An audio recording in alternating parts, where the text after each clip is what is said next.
በርካታ ውጤቶችን ያስመዘገበ መሆኑ የሚታወቅ ነው። በተለይም ደግሞ ሴቶች በሀገራችን የውሳኔ ሰጭነት ውስጥ ከፍተኛ የሆነ የውሳኔ ሰጭነት ውስጥ እየተሳተፉ ውሳኔዎችን እያሳለፉ ይገኛሉ። ይሄ ብልጽግና ፓርቲ ለሌላው ምሳሌ የሚሆን ስራ እንደሰራ ማየት እንችላለን። 51 በመቶ ካቢኔ ያደረገበት ታሪክ የተጻፈበት ነው። ይህም ብቻም ሳይሆን በየደረጃ ያሉ ሴቶች ትርጉም ያለው ስራ ውጤታማ ስራ የሰሩ መሆኑን ማየት የቻልንበት ነው። በብቃታቸው የተሻለ ስራ በሀገር እድገት ውስጥ የላቀ ስራ እንዲያስመዘግቡ የሆነበትን ማየት እንችላለን። አዲስ አበባን መውሰድ ብንችል ካቢኔ የሆነችው ሴት መሪያችን ከንቲባችን ለዓለም ለአፍሪካ ምሳሌ የሆነ ከንቲባ መሆን የቻለች ነች። ከተማችንን ውብ እና ጽዱ ማድረግ የቻለች ከንቲባ አለችን። ይህም ብቻም ሳይሆን በክልል ርዕሰ መስተዳደር በየክልሉ ያሉ በወረዳ በየደረጃው ያሉ ሴቶች በውሳኔ ሰጭነት ከፍተኛ አስተዋጽኦ እያበረከቱ ይገኛሉ። ይህንን አጠናክረን የምንቀጥል ይሆናል። ምክንያቱም ብልጽግና የሚረጋገጠው ሴቶች ሲሳተፉ ነው ብሎ ብልጽግና ስለሚያምን ነው። ጓደኛ ትቀጥላለች። ማህበረሰባችን ውስጥ እንግዲህ የሴቶችን እኩልነትና ተሳትፎና ተጠቃሚነት ለማረጋገጥ ያሉ የአመለካከት ችግሮችን የመፍታት ነው። ማህበረሰቡን ማለት የሴቶችን እኩልነት፣ የሴቶችን መብት፣ የሴቶችን ደህንነት በማስጠበቅ ደረጃ ሴቶች ከወንዶች እኩል መሆናቸውንም ጭምር ግንዛቤ መስጠት የማስተማር ስራ እየሰራ ነው። ማህበረሰቡ ራሱ የህግ ማዕቀፎችን እንዲያወጣ በመንግስት በኩል የሚወጡ ህጎች አሉ።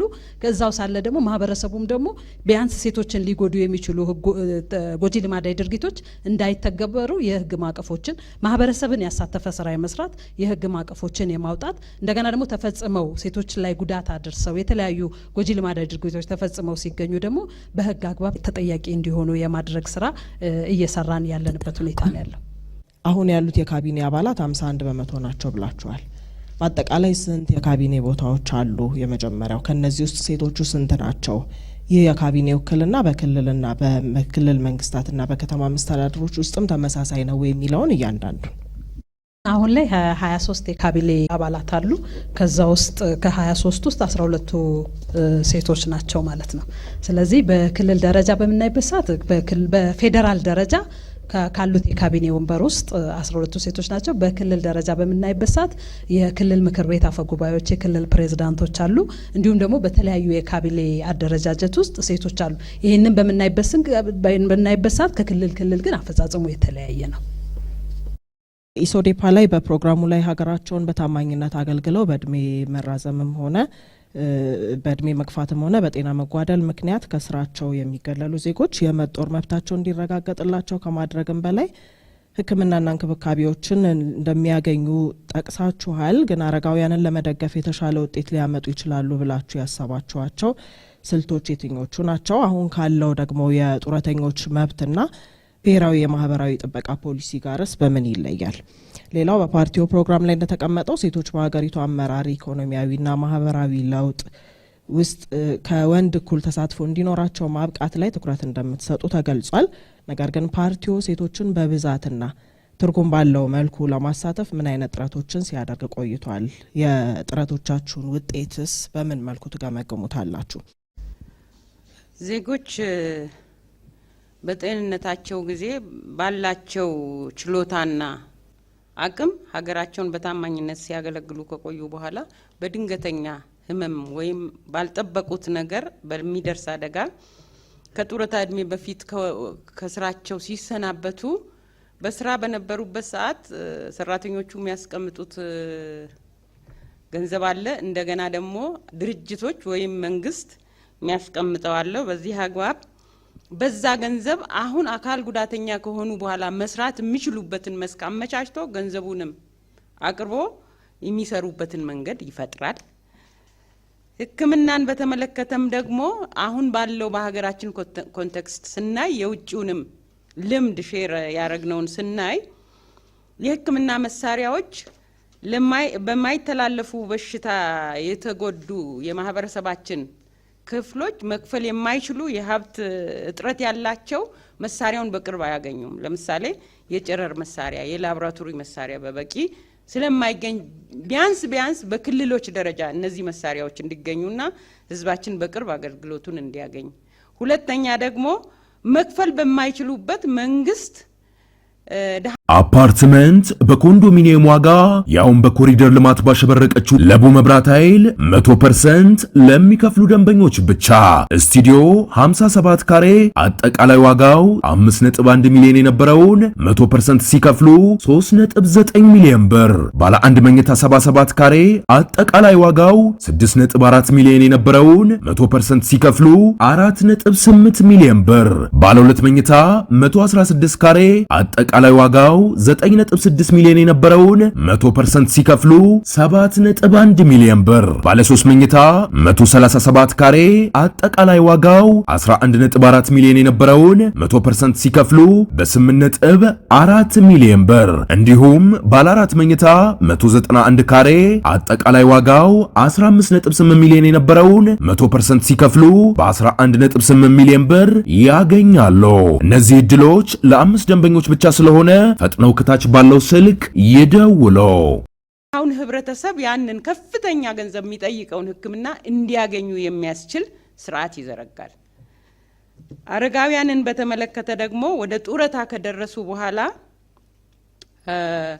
የጡረታ ገንዘባቸው የወቅቱን የብር የመግዛት አቅም ኮንሲደር ያደረገ መሆን አለበት። ይህንን ታሳቢ ካላደረገ የተሰጣቸው ጡረታ አያኖራቸውምና በዚህ አግባብ እየታረመ መስተካከል ማኖር የሚያስችል መሆን ይኖርበታል ብሎ ሶዴፓ ያምናል። በዚህ ይሰራል።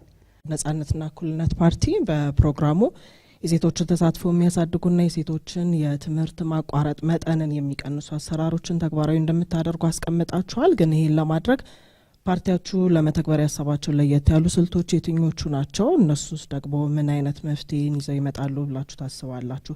ሌላው በከተማ መስፋፋትና በስደት ምክንያት እንግዲህ የአረጋውያን ደጋፊ እየጠፋ ባለበት በዚህ ወቅት አብዛኛው ማህበረሰብም ደግሞ ኢመደበኛ ስራዎች ላይ ተሰማርቶ የሰራ በመሆኑ የጡረታ እድል በሌላቸው ሁኔታ ፓርቲዎ የአረጋውያንን በትኩረት ለማስተናገድ የነደፈው ተጨባጭ ስትራቴጂ ምንድነው ነው? እሺ ነጻነትና እኩልነት ፓርቲ የሚከተለው ሀገር አቀፍ የትምህርት መር ልማት ስትራቴጂ ነው የሚከተለው። እንደ ሀገር አጠቃላይ ልማታችን አጠቃላይ እድገታችን የሚቃኘው በትምህርት ነው ብሎ ያምናል። ስለዚህ ለትምህርት ልዩ ትኩረት ይሰጣል።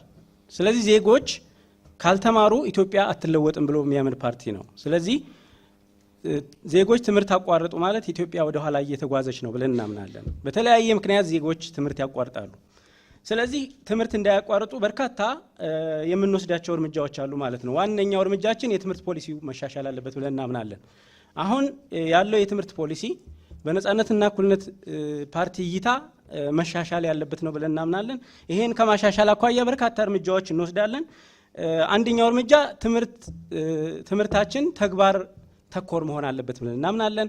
ቴክኖሎጂ ላይ ፎከስ አድርገን መስራት አለብን ብለን እናምናለን። የሂሳብ ትምህርት ላይ ሞር ፎከስ አድርገን እንሰራለን። የተለያዩ ማሻሻያዎችን አድርገን የተሻለ የትምህርት ፖሊሲ እንዲኖረን እንፈልጋለን። ከአረጋውያን ጋር ተያይዞ በተነሳው ጥያቄ አረጋውያን እጅግ በጣም ውድ የሆኑ ብዙ ልምድ ያላቸው ለቀጣይ ትውልድ ብዙ ትምህርት የሚያስተላልፉ ብርቅዬ ዜጎች ናቸው ብለን እናምናለን። እነሱን የሚደግፍ የፋይናንስ ስርዓት እንዘረጋለን። አረጋውያን ከጡረታ በኋላ ማህበራዊ ዋስትና የተሻለ ማህበራዊ ዋስትና እንዲያገኙ የተሻሉ ፖሊሲዎች እንቀርጻለን ማለት ነው። ተጨማሪ ካለ አዲስ ምክር። እሺ፣ አመሰግናለሁ። ዜጎች ከትምህርት ገበታ እንዳይረቁ አንደኛ ሀገር ሰላም እንድትረጋጋ ማድረግ ነው። ሁለተኛው የግል ሴክተሩ ማህበራዊ ኃላፊነቱ እንዲወጣ ማድረግ ነው። ተደራሽ ያልሆኑ የአርብቶ አደርና የአርሶ አደር አካባቢዎች ላይ መንግስትም የግል ተቋማትም ትምህርት ቤቶች እንዲገነቡ ማድረግ ነው። አካባቢያዊ ሁኔታዎችን የሚረዱ መምህራን እንዲኖሩ ማድረግ ነው። ለትምህርት ዘርፉ የተሻለ በጀት መበጀት ነው። በክህሎት ስልጠና ላይ ልዩ ስልጠና እንዲወስዱ ማድረግ ነው። አራታችሁንም እናመሰግናለን። ሁለተኛውን ዙር ከኛ ወገን የሚመጣውን ጥያቄ ደግሞ ገድለ ሚካኤል ያቀርባል።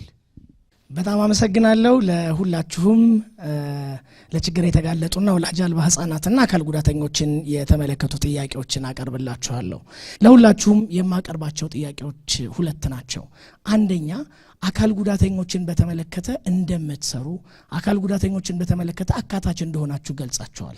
ከታች አንስታችሁ እስከ ላይ ስራ አስፈጻሚ ድረስ ይህን በትኩረት እንድትመልሱት እንፈልጋለን። አካል ጉዳተኞችን በምን ያህል ደረጃ አሳትፋችኋል? በአሃዝና በቁጥር እስኪ ግለጹልን ሁላችሁም ፓርቲዎቹ። ሁለተኛ ወላጅ አልባ ህጻናትን በተመለከተ በፕሮግራሞቻችሁ ላይ እስካሁን ያነሳችኋቸው ጉዳዮች የሉም። ልትሰሩ ሐሳብ የላችሁም ወይስ?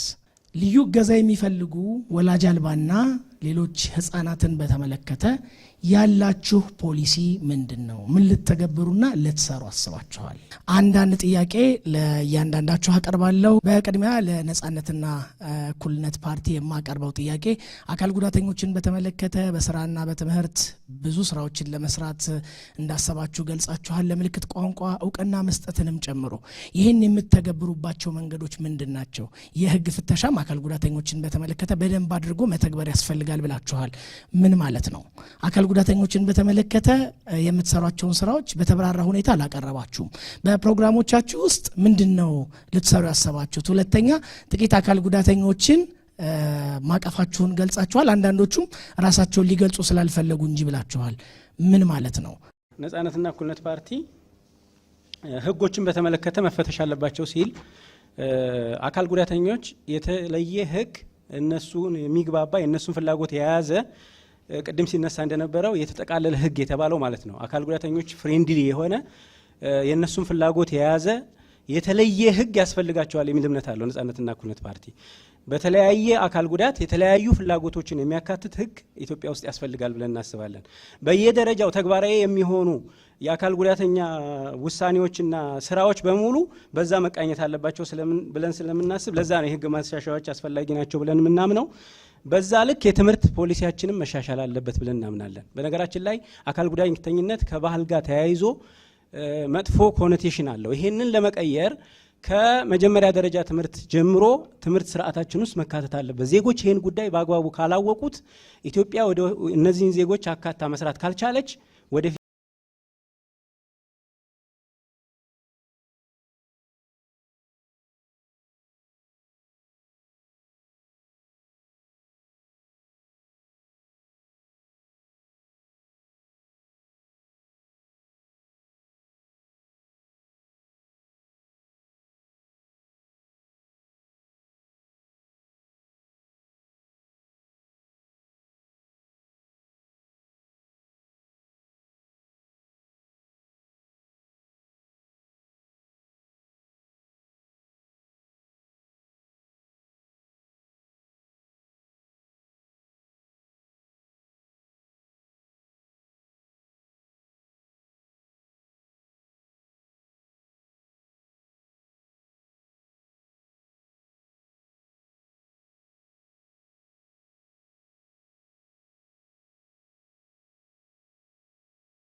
አፓርትመንት በኮንዶሚኒየም ዋጋ ያውም በኮሪደር ልማት ባሸበረቀችው ለቡ መብራት ኃይል 100% ለሚከፍሉ ደንበኞች ብቻ።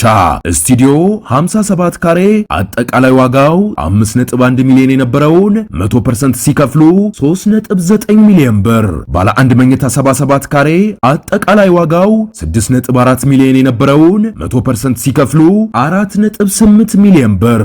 ባለ ሁለት መኝታ 116 ካሬ አጠቃላይ ዋጋው 9.6 ሚሊዮን የነበረውን 100% ሲከፍሉ 7.1 ሚሊዮን ብር። ባለ 3 መኝታ 137 ካሬ አጠቃላይ ዋጋው 11.4 ሚሊዮን የነበረውን 100% ሲከፍሉ በ8.4 ሚሊዮን ብር። እንዲሁም ባለ 4 መኝታ 191 ካሬ አጠቃላይ ዋጋው 15.8 ሚሊዮን የነበረውን 100% ሲከፍሉ በ11.8 ሚሊዮን ብር ያገኛሉ። እነዚህ እድሎች ለ5 ደንበኞች ብቻ ስለሆነ ፈጥነው ከታች ባለው ስልክ ይደውሉ።